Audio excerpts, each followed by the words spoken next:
أعوذ بالله من الشيطان الرجيم. بسم الله الرحمن الرحيم.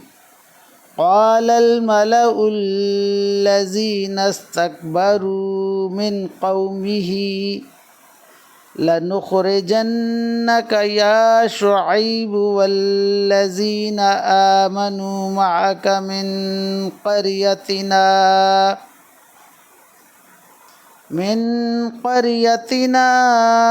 أو لا تعودن في ملتنا. قال أولو كنا كارهين قد افترينا على الله كذبا إن عدنا في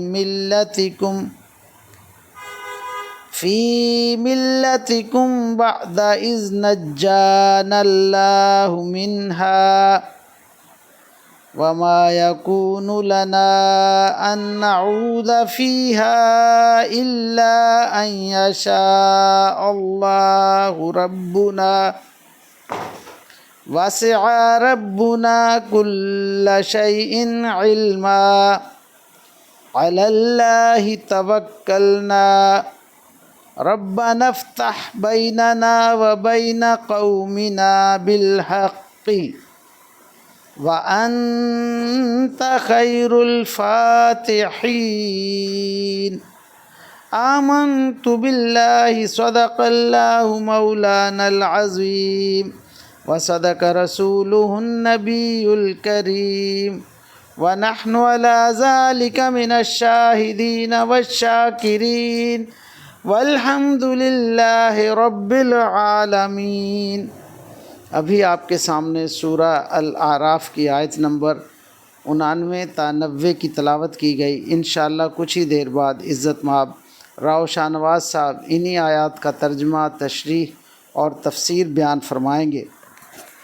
اللہ تعالیٰ سے دعا ہے کہ ہمارا پڑھنا، آپ لوگوں کا سننا اللہ تعالیٰ قبول و منظور فرمائے اور اس پر عمل کی توفیق عطا فرمائے. آمین یا رب العالمین. اعوذ باللہ من الشیطان الرجیم. بسم اللہ الرحمن الرحیم. ملتان سے شاہ نواز تمام دوستوں کو السلام علیکم ورحمۃ اللہ وبرکاتہ. دوستان گرامی، آپ کے سامنے سورہ اعراف کی آیت نمبر 88 اور 99 کی تلاوت کی گئی. اب انہی آیات کریمہ کی آسان تشریح، ترجمہ اور تفسیر حاضر خدمت ہے. الحمدللہ آج پارہ نمبر 9 قال الملعون کی ابتدا کی جاتی ہے اور اللہ تعالیٰ قرآن پاک میں ارشاد فرما رہا ہے. ان کی قوم کے سردار جو بڑائی کی گھمنڈ میں تھے کہنے لگے، یعنی حضرت شعیب علیہ السلام کا یہ ذکر ہو رہا ہے کہ اے شعیب، ہم نے پکا ارادہ کر لیا ہے کہ ہم تمہیں اور تمہارے ساتھ تمام ایمان لانے والوں کو ایک ہی بستی سے نکال کر باہر کریں گے، ورنہ تم سب کو ہمارے دین میں واپس آنا پڑے گا. شعیب علیہ السلام نے کہا، اچھا اگر ہم تمہارے دین سے نفرت کرتے ہوں تب بھی ہم اللہ پر جھوٹا بہتان باندھیں گے اگر تمہارے دین کی طرف لوٹ آئیں گے، جبکہ اللہ نے ہمیں اس سے نجات دے دی ہے. ہمارے لیے تو یہ ممکن ہی نہیں کہ اس طرف واپس جائیں. ہاں، اللہ ہمارا پروردگار ہی کچھ چاہے تو اور بات ہے. ہمارے رب نے اپنے علم سے ہر چیز کو احاطے میں کیا ہوا ہے. اللہ اکبر. اللہ ہی پر ہم نے بھروسہ کر رکھا ہے.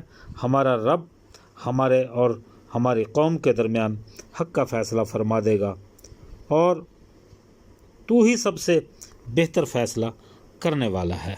اللہ اکبر. اب ان آیات کریمہ کی آسان تشریح مفتی تقی عثمانی کی لکھی ہوئی.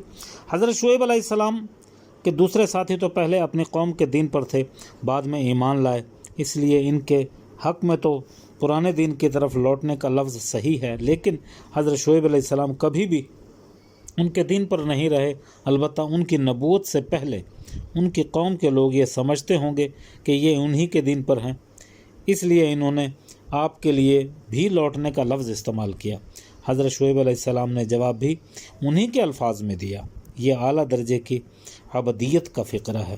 اس کا مطلب یہ ہے کہ کوئی بھی شخص اپنے پکے عزم سے اللہ تعالیٰ کو کسی بات پر مجبور نہیں کر سکتا۔ ہم نے اپنی طرف سے تو یہ پکا ارادہ کر رکھا ہے کہ کبھی تمہارا دین اختیار نہیں کریں گے، لیکن اپنے اس عزم پر عمل اللہ تعالیٰ کی توفیق کے بغیر ممکن نہیں، اور اگر وہ چاہے تو ہمارے دلوں کو بھی پھیر سکتا ہے۔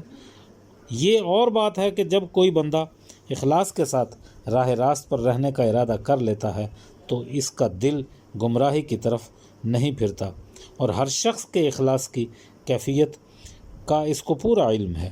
لہٰذا اخلاص کے ساتھ کسی بات کا پکا ارادہ کر لینے کے بعد اللہ تعالیٰ پر بھروسہ کرنا چاہیے، اور اس کے ارادے کو پورا اللہ تعالیٰ اس کے ارادے کو پورا فرمائے گا۔ اس طرح حضرت شعیب علیہ السلام نے اپنے جملے سے یہ عظیم سبق دیا کہ کوئی بھی نیکی کرتے وقت بھروسہ اپنے عزم اور عمل کی بجائے اللہ تعالیٰ پر کرنا چاہیے۔ اب ان آیات کریمہ کی تفسیر ابن کثیر سے عنوان ہوتا ہے قوم شعیب کی اپنے نبی کو دعوت شرک۔ اللہ اکبر۔ کفار اپنے نبی شعیب علیہ السلام کے ساتھ اور اس زمانے کے مسلمانوں کے ساتھ جس بدسلوکی کے ساتھ پیش آئے اور جس طرح شعیب علیہ السلام کو اور مومنوں کو ڈرایا دھمکایا، تو یہ ہماری بستی دھمکایا کہ یا تو ہماری بستی چھوڑ دو، یا پھر یہ کہ ہماری ملت اختیار کر لو اور ہمارے وفادار بن جاؤ۔ ان سب باتوں کی اللہ پاک خبر دے رہا ہے۔ یہ خطاب بظاہر تو رسول اللہ صلی اللہ علیہ وسلم سے ہے، لیکن مراد ان کی امتی ہیں۔